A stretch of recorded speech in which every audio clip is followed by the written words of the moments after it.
রাজশাহীর অরিজিনাল খেজুরের গুড় এখন লালি পর্যায়ে আছে। ইনি হচ্ছেন আমাদের দেশে ভাষায় বলে গাইছি, মানে গাছ লাগায়। ঘুরে একটু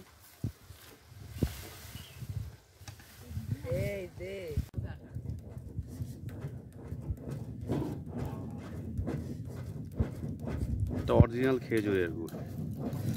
অনেকেই রং মিক্স করে, অনেকেই টিন মিক্স করে। আপনি বীজটা দেখলে আপনারা বুঝতে পারবেন। রং বা ইন্ডিয়ান টিন মিক্স করলে বীজের কালার একটু লাল হয়, এটা কিন্তু লাল হবে না, এটা কিন্তু একবারে সাদা হবে। সাদা বীজ।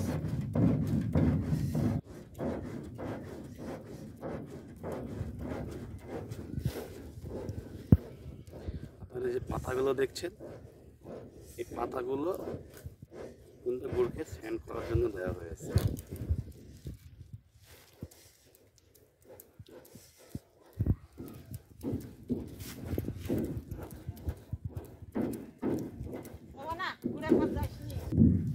এই দেখেন দেখেন সাদা সাদা হয়েছে।